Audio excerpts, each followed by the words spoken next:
तो आज जैसे कि मैं यहाँ पर कादिर भाई की डेयरी पर आया हूँ और आप लोगों को इसके बारे में विशेष जानकारी दी। कादिर भाई, ये जो डेयरी के चारों तरफ आपने लगा रखे तिरपाल, इससे क्या फायदा होता है डेयरी में? ये ऐसा जी, सर्दियों में पूरी तरीके से ढका हुआ था।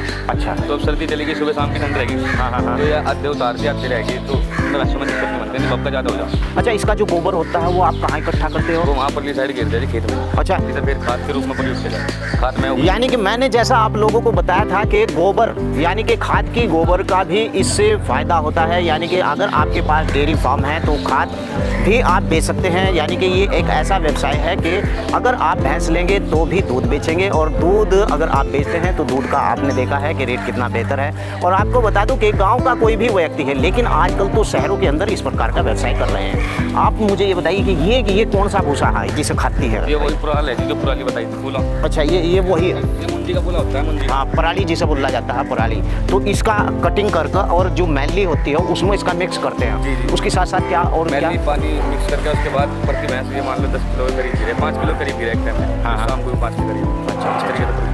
अच्छा, एक बात बताइए कादिर भाई कि अगर मान लीजिए कि आपके यहाँ पर जैसे मुर्रा नस्ल है, भैंसों की अलग अलग नस्ल हैं, तो सबसे बेहतर कौन सी भैंस की नस्ल आप यहाँ पर लाते हैं? अच्छी भैंस नहीं होती, कोई भैंस नहीं होती। आप मुर्रा भैंस भी यहाँ पर लाते हैं? मुर्रा भैंस भी है यहाँ पर, 5 या 6 भैंस। तो आपने ये नहीं देखा कि मुर्रा भैंस का दूध ज़्यादा होता है या और दूसरी नस्ल की भैंस का ज़्यादा होता है? मुर्रा भैंस बहुत ज़्यादा दूध दे रही थी यहाँ, 12-14 के करीब देते, 12-14 लीटर। अच्छा, मुर्रा भैंस। अच्छा, एक बात बताइए, मान लीजिए आप हरियाणा से भैंस लाते हैं तो एक भैंस कितने महीने दूध देती है? 8 से 9 महीने। बहुत सी भैंस ऐसी है 2-2 साल भी दूध देता है। 2-2 साल भी दूध दे देती है। अच्छा। 80% भैंस 8-9 महीने दूध देता है, 20% जो है एक साल से प्लस करते हैं। अच्छा। तो साथियों, जैसा कि मैंने कहा था कि ऐसा व्यवसाय जिसे घर बैठे आप उस व्यवसाय को अगर करना चाहते हैं तो लाखों करोड़ों रुपए कमा सकते हैं। और आज मैं उत्तर प्रदेश के जिस गांव के अंदर आया हूं, वहां पर अधिकतर लोगों के डेयरी फार्म हैं और इस क्षेत्र के अंदर बहुत सारे डेयरी फार्म हैं। और मैं अभी यहाँ आज हूँ, लेकिन कल मैं यहाँ से निकल जाऊँगा और फिर मुझे हिमाचल प्रदेश के अंदर जाना है। हिमाचल प्रदेश के अंदर भी मैं जाकर वीडियो बनाऊँगा और उससे साथ साथ मैं आपको बता दूँ कि एक वीडियो मैं इस पर भी लाऊँगा कि क्या गाय का जो डेयरी फार्म होता है वो अच्छा होता है या फिर भैंस का जो डेयरी फार्म होता है वो अच्छा होता है। मुझे एक बात बताइए, अगर आप डेयरी फार्म करना चाहते तो गाय का भी कर सकते थे, लेकिन क्यों?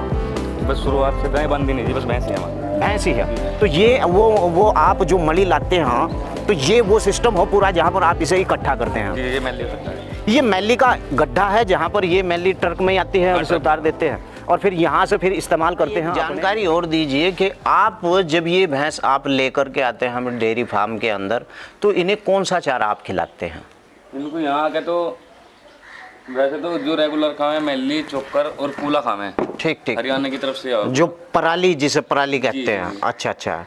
तो यहाँ आपके यहाँ पर आकर जो डेयरी के अंदर क्या क्या खिलाते हैं आप इसे? इनको शुरुआत में, हाँ, शुरुआत इन्हें जब लाते हैं जी, चूरी चोकर इस तरीके से लगाई जाए, थोड़ी थोड़ी करके, फिर मैली पे पूरी तरीके से लग जाए। मैं आपसे एक जानकारी और, जब ये भैंस आप हरियाणा से लाते हैं तो वहाँ पर तो चूरी चोकर का ये जो है चारा खाती हैं, लेकिन आपके डेयरी फार्म के अंदर जैसे मैंने देखा कि मैली और पराली का कुट्टी ये यहाँ पर खा, इसे आप कैसे लगाते हैं इस पर मैली और पराली की? शुरुआत में तो हर भैंस के साथ लगभग 1 या 2 किलो घेरी जा पानी में घोल के। अच्छा, आहिस्ता थोड़ा, ताकि भैंस इस पर लग जाए। जी। अच्छा, फिर जब बिल्कुल लग जाती हैं तो उसके बाद प्रति भैंस 25-30 किलो हो जाती हैं। और मैली का एक बेनिफिट है, ये रस की मिठास का होता है, तो इससे फैट ऊपर आता है। अच्छा।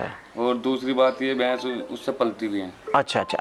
एक जानकारी और दीजिए आप कि मान लीजिए कि कोई ऐसी भी भैंस है जो उसके 4 थन हैं और कोई ऐसी भैंस है 3 थन हैं, तो इसके दूध के एवरेज पर कोई अंतर नहीं पड़ता है? ना, इससे कोई अंतर नहीं पड़ता, लेकिन ज़्यादातर भैंस 3 थन है डेयरी में। 3 थन? वो 3 थन मतलब कैसे? बच्चा 4 थन नहीं होते भैंस के, एक कम रहे हैं। एक कम रहे हैं। अच्छा, ये बात है। उसकी कीमत भी कम होती है। उसकी कीमत भी? 4 थन की भैंस 1 लाख रुपए की है, और वही भैंस का अगर थन खराब हो जाए तो वही भैंस 75,000 की हो जाएगी। 75,000 की हो जाती है।